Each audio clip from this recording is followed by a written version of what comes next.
Welcome to The Deep Dive, the show where we unravel the complex, decode the intricate, and reveal the surprising truths behind the systems that shape our world. Think about it for a moment. When you step onto an airplane, you're placing an incredible amount of trust in a system you probably don't fully understand. That invisible web of complexity, the sheer scale of precision behind every safe flight, it's truly unseen. Today, we're pulling back that curtain. We're embarking on a deep dive into the intricate world of aviation regulation, safety, and maintenance. Give you a direct route to understanding this precise web of rules, organizations, and procedures that keep the skies safe. We're going to extract some truly surprising facts and crucial insights designed specifically for you, the curious learner. Okay, let's unpack this. Before an aircraft even, takes off, there's a vast global and regional framework already at play, quietly ensuring everything runs smoothly. To understand how this works, we have to start with the biggest player. The International Civil Aviation Organization, or ICAO. Right, ICAO. The story there is quite remarkable, actually. It emerged from the Chicago Convention on International Civil Aviation, signed way back in December 1944. Imagine, even before widespread commercial air travel really took off, representatives from 54 nations gathered in Chicago. They met to establish a common blueprint for worldwide civil aviation. It was a massive undertaking to create a unified system from scratch, basically. Today, it's a specialized United Nations agency based in Montreal with 190 member states, all working towards a shared vision.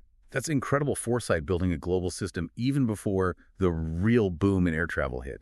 So what are ICAO's core objectives? What are they aiming for globally? Well, at its heart, ICAO aims to foster the safe and orderly development of international civil aviation across the globe. This means ensuring that member states' rights are respected, promoting flight safety, avoiding discrimination, and generally advancing all aspects of international air travel. It's guided by two main bodies: the Assembly, where all member states convene every 3 years to set overarching policy and budget, and then there's the Council. And the Council, what's their role? More day-to-day stuff. Exactly.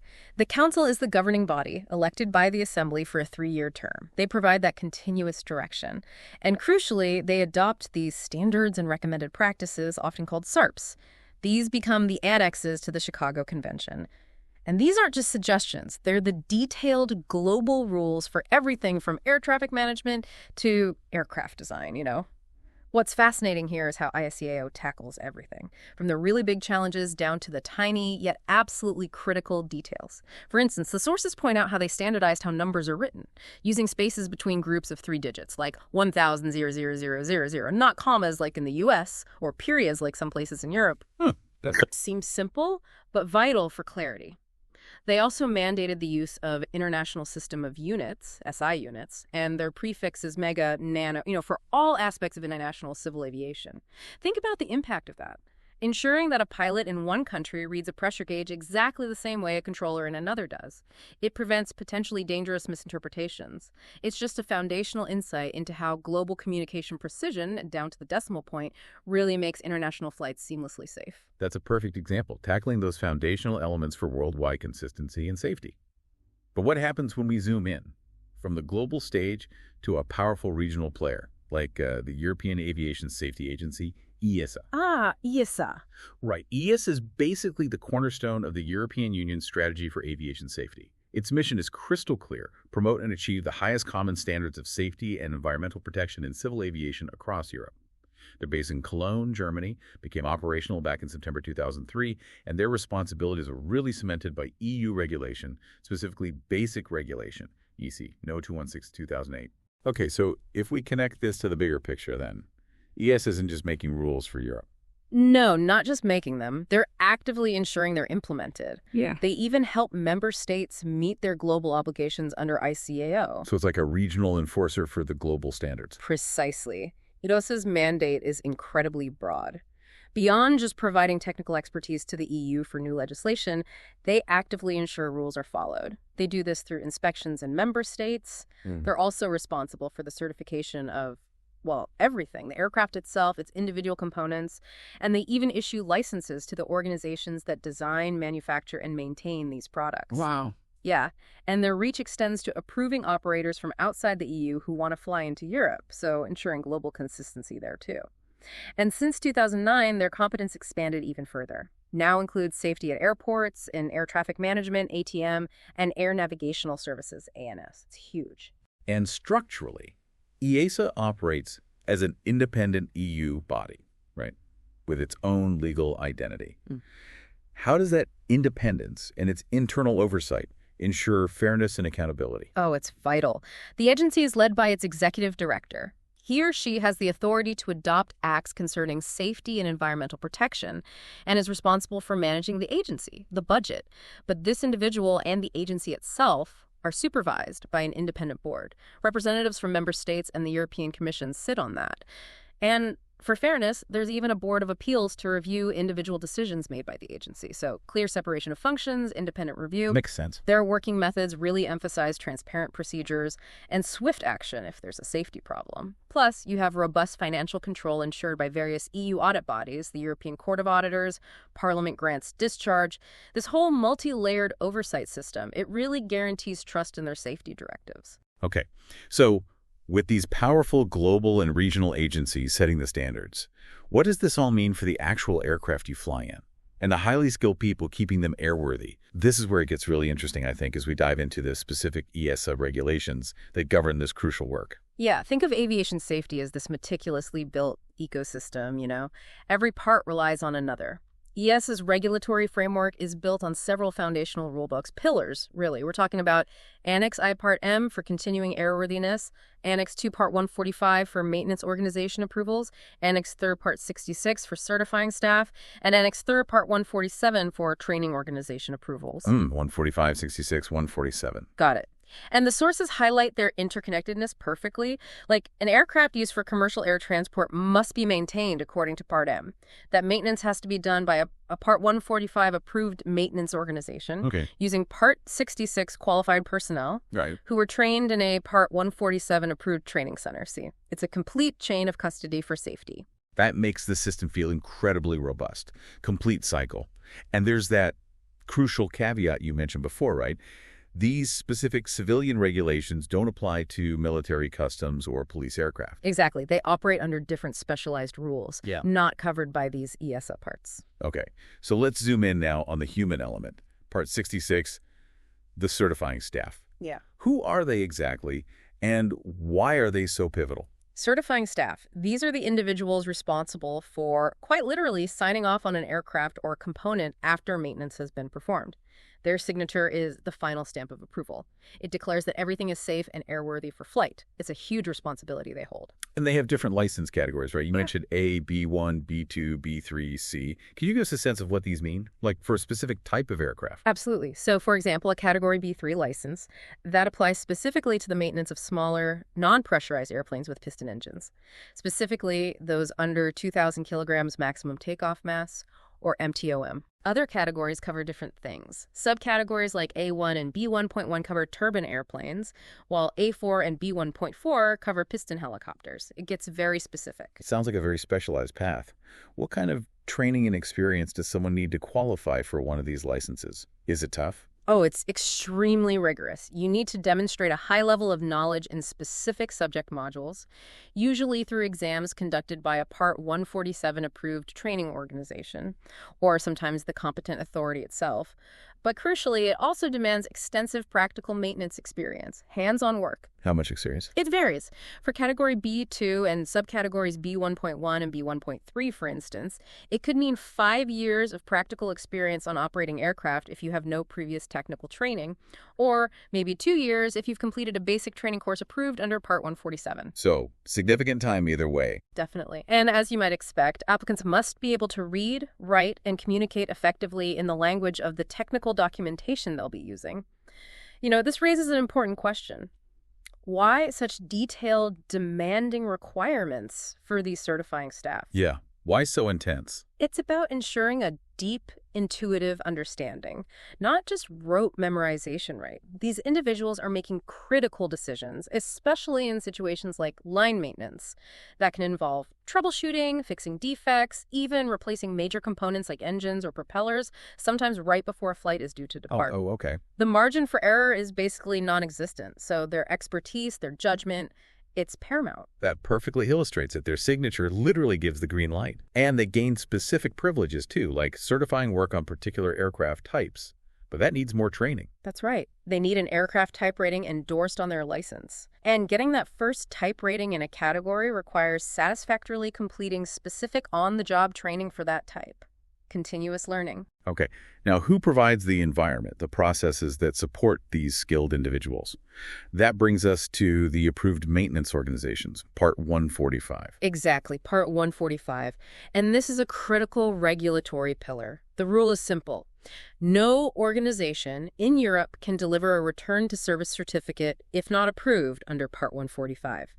This regulation ensures that all maintenance is performed within a highly structured, accountable, and thoroughly inspected environment. So what are the key requirements for these maintenance organizations themselves? What do they need to have in place?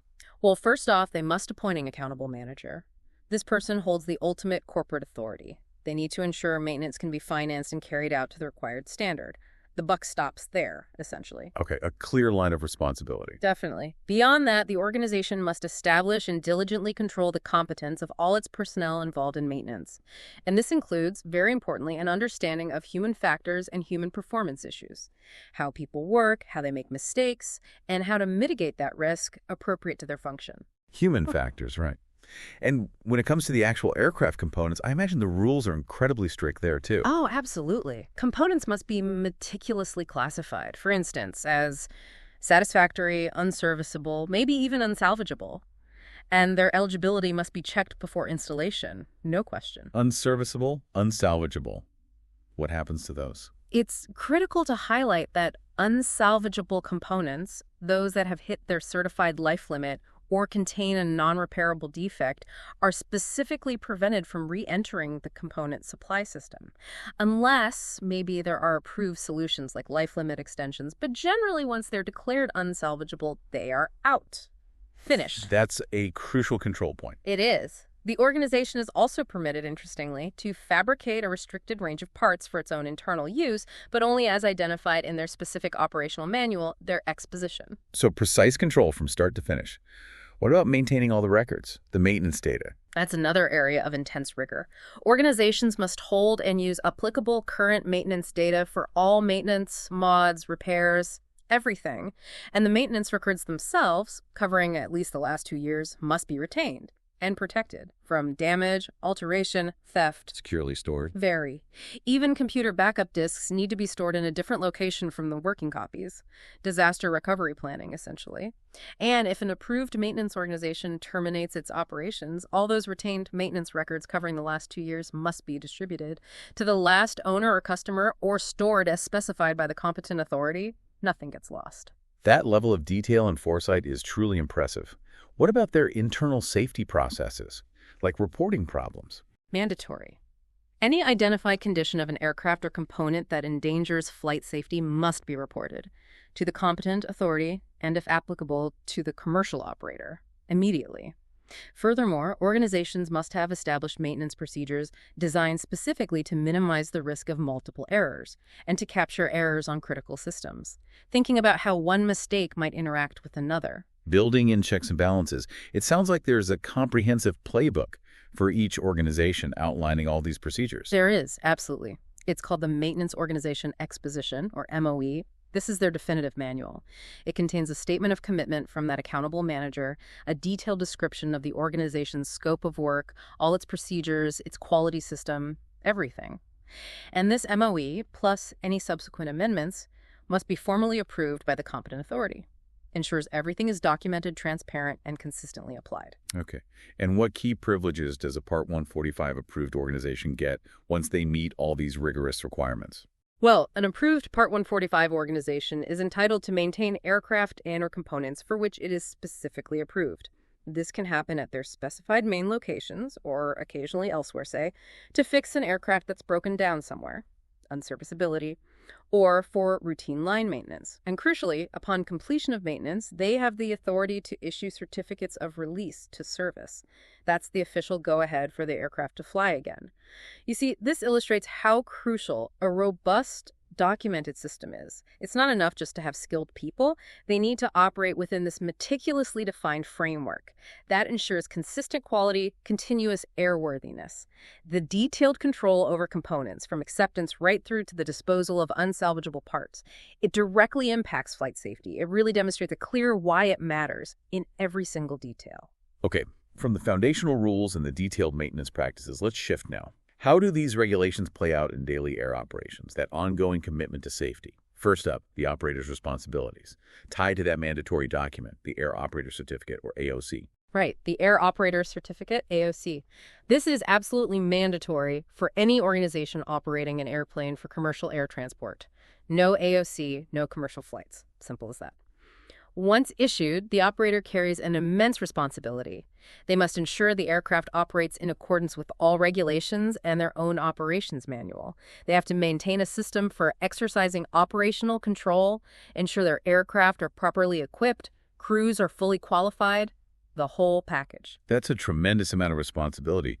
The operator is accountable for the entire safety chain, aren't they? Including the continuing airworthiness of the aircraft they operate. That's a broad, ongoing commitment over the lifetime of the plane. Absolutely, it never stops. Which brings us to a really interesting concept.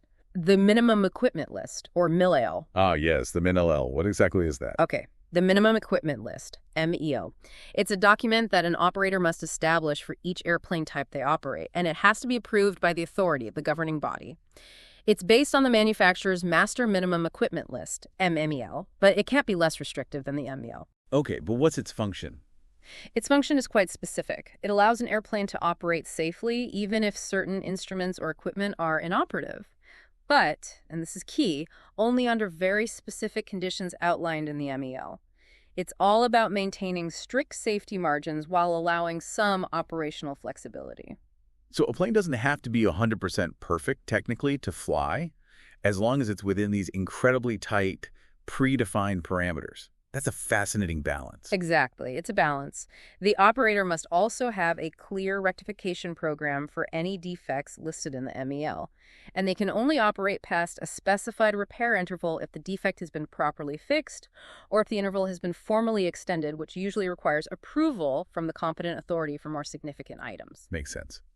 What other essential documents always have to be carried on board an aircraft during flight? Well, there's a standard list. Key documents always on board include the aircraft registration certificate, the airworthiness certificate, the noise certificate. Also, all crew member licenses, the current flight plan, and that crucial mass and balance documentation we'll probably touch on later. Okay. And then we have the silent witnesses, the black boxes, cockpit voice recorders, and flight data recorders. Why are they so critical? They are absolutely indispensable, not just for accident investigation, but critically for continuously improving aviation safety by learning from incidents. Cockpit voice recorders, CVR, are required for specific aircraft types, typically larger airplanes or multi-engine turbine aircraft with more than 9 passenger seats, especially those certified after certain dates. These devices record audio signals from all the boom and mask microphones the crew wear, area microphones in the cockpit, even audio from navigation aids. Captures crew conversations, ambient sounds, everything. How long do they record for? For newer aircraft certified on or after April 1st, 1998, it's at least 2 hours of audio. Older ones might be 30 minutes. And they start recording automatically, even before the airplane moves under its own power. And flight data recorders, what do they track? Flight data recorders, FDR, also required for similar aircraft types, use digital methods to record and store data, a lot of data. They capture a vast array of parameters: time, altitude, airspeed, normal acceleration, g-forces, heading, basically painting a detailed picture. For many aircraft, it records enough parameters to accurately determine the flight path, speed, attitude, engine power, and the configuration of lift and drag devices like flaps and slats. How long is their recording duration? FDRs record at least the preceding 25 hours of flight data, so a much longer time frame than the CVR. And after an accident or a mandatory reporting incident, the operator is obligated to preserve this original recorded data, both CVR and FDR, for at least 60 days, unless the investigating authority directs otherwise. Vital evidence. Absolutely vital. Let's turn our attention now to the aircraft itself. Performance, equipment standards, accurate mass and balance, for instance. That seems fundamental. Non-negotiable. Oh, completely non-negotiable, absolutely crucial. Accurate mass and balance data and documentation must be produced prior to each flight. This ensures the aircraft remains within its safe operating limits for weight and center of gravity. Even something seemingly simple like the fuel load mass is precisely determined using actual density or a standard calculated density. No guesswork. And the list of required onboard equipment seems surprisingly detailed in the source material. What are some of the critical or maybe even surprising items every commercial aircraft needs. Well, yeah, beyond the obvious safety items like life vests and oxygen masks, airplanes need spare electrical fuses. Fuses. Really? Yep. Specifically, the higher of 10% of the number of fuses of each rating used, or at least 3 fuses for each rating, need to be able to replace a blown fuse in flight if necessary. They also require critical operating lights, anti-collision lights, navigation lights, and for larger airplanes, windshield clearing equipment like wipers or rain repellent systems in each pilot station. Okay. What about more advanced automated safety systems? Right. For larger turbine-powered airplanes, an altitude alerting system is required. Gives warnings if deviating from assigned altitude. A terrain awareness warning system, TAWS, is mandatory for most turbine-powered aircraft, and even larger piston ones. Provides crucial alerts if the plane is getting dangerously close to the ground, especially when visibility is poor. Class A or Class B, depending on the aircraft. That sounds essential. It is. And the Airborne Collision Avoidance System, ACS-2, often known by its brand name TCSS, is required for turbine-powered airplanes over 5,700 kilogram MTOM or with more than 19 passenger seats. Helps prevent mid-air collisions by coordinating maneuvers between aircraft. And equipment for flying in difficult weather. Or medical emergencies. Sure. Airborne weather detecting equipment, basically weather radar, is required for most pressurized aircraft or larger non-pressurized ones when operated at night or in instrument meteorological conditions, IMC, especially if thunderstorms are expected along the route. Oxygen supply requirements are incredibly detailed. For both flight crew and passengers, depending on the altitude and the duration of flight at those altitudes. For example. Well, for instance, flight crew on duty in a pressurized airplane need readily available oxygen for the entire flying time when the cabin pressure altitude exceeds 13,000 feet, and even if it's between 10,000 and 13,000 feet, they need it for any time beyond the first 30 minutes at that altitude. Very specific rules. Got it. Then you have first aid kits and emergency medical kits. The quantity depends on the number of passenger seats. Even things like megaphones are required, 1 for 6199 seats, 2 for 100 or more, for directing passengers in an emergency. And an independent emergency lighting and marking system is essential to help guide people out during an evacuation, even if main power fails. And life jackets. Ah, yes. Life jackets or equivalent individual flotation devices are required for airplanes operated over water beyond a certain distance from shore. And they must be equipped with a means of electric illumination, a little light. It's clear every conceivable detail is considered, from the smallest fuse to complex warning systems. But beyond these specific immediate requirements, every aircraft has that comprehensive maintenance program, evolving over its lifetime, maybe 30 years or more. How is this long-term blueprint managed? Right, that's the aircraft maintenance program. This program is the operator's ultimate responsibility, has to be approved by the competent authority, and it's periodically reviewed and updated. For large aircraft, especially if the program is based on advanced logic like Maintenance Steering Group, MSG, or condition monitoring, it also needs to include a reliability program to track how components are performing in service. So it's not static. Not at all. It's a living blueprint. It integrates crucial insights right from the aircraft's design phase, focusing on concepts like damage tolerance, how a structure can safely withstand small crack or damage without catastrophic failure between inspections, and the fatigue behavior of the structure and systems over time, based on standards like CS 25.571 for structure, CS 25.1309 for systems. So how does this initial program get put together for a brand new aircraft type, starting almost from scratch? That's where the Maintenance Review Board MRB procedure comes in. It's a highly collaborative effort, usually guided by FAA advisory circulars like AC 12122. It involves the regulatory authority, the aircraft manufacturer, and the initial operators.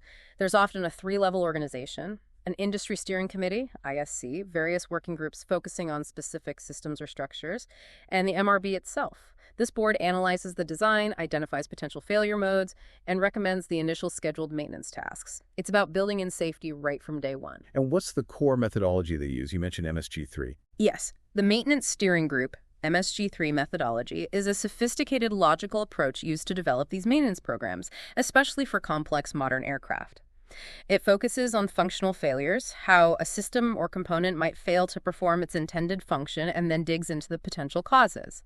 It identifies maintenance significant items, MSI, through rigorous analysis, then uses a decision logic path to determine the failure effect category, FEC. Failure effect category. Yeah, it differentiates failures based on their consequences. Is it evident to the crew and critical? Evident and operational, evident and economic? Or is it a hidden failure, one the crew wouldn't know about? And is it critical and non-critical? 5 categories in total. Okay, and based on that category. Based on that analysis, MSG3 logic helps define the most effective type of maintenance task. There are 5 main types: lubrication refill, visual or operational verification, inspection or functional verification, repair, and replacement. It ensures every maintenance action is targeted, necessary, and effective. It's about precision, not just fixing what breaks, but proactively preventing failures based on analyzed risks. That sounds incredibly thorough. Are there specific programs within this for things like structural integrity or corrosion? Absolutely. You have certification maintenance requirements, CMRs. These are specific mandatory maintenance tasks prescribed by the aviation authorities, often derived from the system safety analysis done during certification to ensure a critical system maintains its required reliability level. Then there's the structural program. This differentiates between structural items designed using damage tolerance principles, meaning they're inspected regularly for cracks, which are allowed to exist below a certain size, and older safe life items, which have a strict retirement life limit.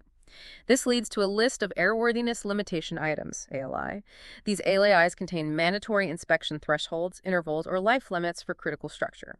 And importantly, these limits cannot be changed by operators or local authorities without agreement from the manufacturer and the original certification authority. Very tightly controlled. Extremely. There's also the Corrosion Prevention and Control Program, CPCP. This became a requirement with MSG3 Revision 2 back in 1993. Its goal is to prevent and control corrosion to what's called level 1 severity, basically, catching it very early. Manufacturers like Airbus even applied this retroactively to older fleets. And for modern materials like composites, there are specific considerations, like ensuring, through testing, that any impact that might threaten the structural strength is actually visible from the outside during an inspection. So it's not just about addressing visible issues, it's deep engineering analysis. And then there's a zonal inspection program. What's that?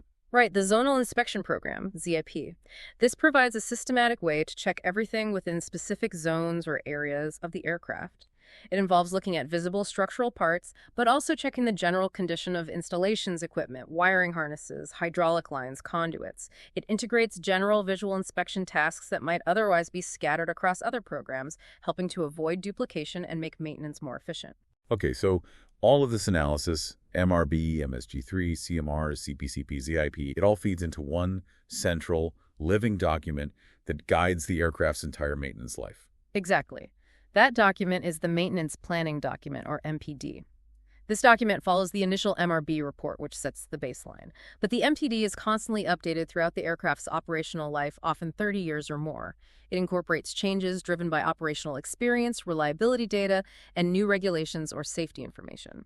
Things like mandatory airworthiness directives, ADs, issued by authorities to correct unsafe conditions. Also, manufacturers' service bulletins, SBs, which introduce modifications, inspections, or improvements, sometimes critical, sometimes optional, and even things like service information letters, SILs, which might provide preliminary info or updates on vendor parts.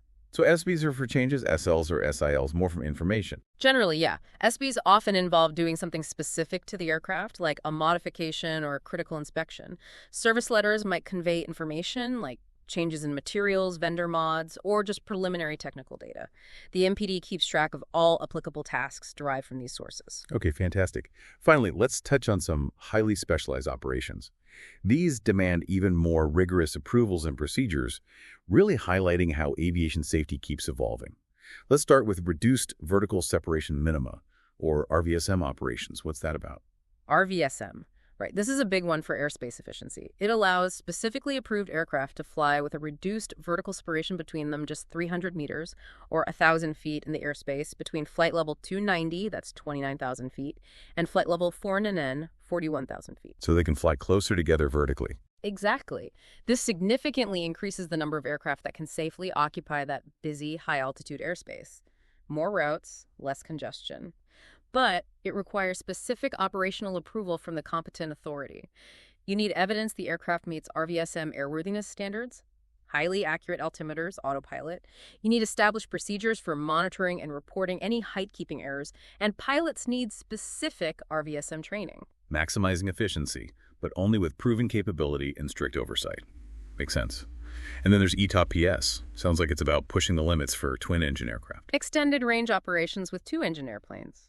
ETOP-PS. Yeah. It essentially refers to any flight by a twin-engine turbine airplane where the flying time to a suitable diversion airport should one engine fail is greater than a specific threshold time, often 60 minutes for older rules, but now extended much further with approvals. It allows twin-engine aircraft, which are generally more fuel-efficient, to fly long-haul routes that were previously restricted to 3 or 4 engine planes. Think transoceanic flights or routes over remote land masses like deserts or polar regions. So again, efficiency. But what are the safety requirements? Very strict. It demands specific operational approval. The operator needs an appropriate organization and demonstrated experience. They need established operating procedures for ETOP-PS flights. And crucially, there are strict requirements for those designated en route alternate aerodromes. They must have reliable air traffic services, sufficient lighting, communications, weather reporting, navigation aids, and at least one suitable instrument approach procedure available. They have to be truly usable if needed. And the specialized training, too. Oh, yes. Specialized ETOP-PS training is required for the Continuing Airworthiness Management Organization, CMO personnel, who oversee the aircraft's maintenance status, and for the maintenance personnel who actually perform ETOP-PS-specific maintenance tasks. Extra diligence is needed. That makes perfect sense. Extending the range means extending the potential time to safety if there's a problem, so the reliability and procedures have to be absolutely top-notch. Okay, lastly, all-weather operations. Things like Category 2 and 3 landings. What do these categories mean? Low visibility. Exactly. These categories define the progressively more challenging low visibility conditions in which specially certified aircraft and crews can conduct landings. It's about maintaining operations safely even when the weather is really poor.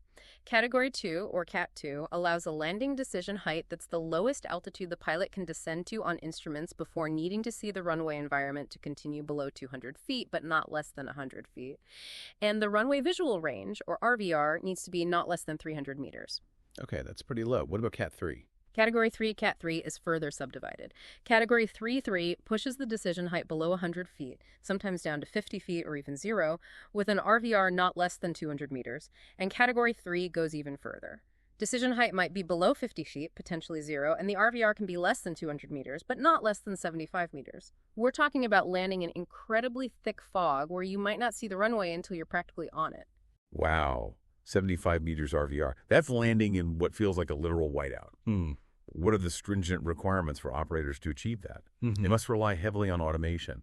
It does, and the requirements are indeed stringent. Each airplane must be specifically certified for these types of operations and equipped according to very high standards, like CSA IWO certification specific all-weather operations or an equivalent. The operator must maintain a system for recording the success and failure rates of these low-visibility approaches and automatic landings to monitor performance. All these operations must be approved by the authority. And the flight crew must consist of at least 2 pilots, both highly trained and current in these demanding procedures, often relying on autopilot for the land itself in Cat 3 conditions. You know, what's truly fascinating here, looking at RVSM, ETOP-PS, Cat 3, it's how these advanced operations really push the boundaries of safety and efficiency. But always, always within a meticulously defined and highly regulated framework. It constantly raises that important question, doesn't it? Balancing technological capability with robust human and procedural oversight. It just demonstrates that aviation safety is never static. It's a continuously evolving commitment, always learning, always adapting. Wow. So we've really navigated the vastness and the precision of this whole aviation regulatory and safety environment today. From the global bodies like ICAO setting the stage and regional powers like EASA enforcing standards. Yeah, all the way down to the specifics. Down to the intricate requirements for the certifying staff to sign off the work, the Part 145 maintenance organizations that provide the framework, the detailed flight operations rules, and those long-term living continuing airworthiness programs like the MPD. It's a profound testament, really, to global human ingenuity and, crucially, collaboration. Getting 190 states to agree on how to write numbers. It sounds small, but it's huge. And it all directly contributes, often invisibly, to the remarkable safety of every single flight you take. We hope this deep dive has helped turn what might seem like overwhelming, complex documents into a clear understanding of those unseen safeguards. So next time you hear about an aircraft undergoing maintenance or maybe flying into challenging weather for one of those Cat 3 landings, just consider the layers upon layers. International conventions, rigorous certifications, detailed operational procedures, and thousands of dedicated professionals, engineers, technicians, planners, pilots, controllers, all working in concert, all just to ensure safety. It really makes you wonder, doesn't it? What other essential, incredibly complex systems underpin our daily lives that we rarely, if ever, give a second thought?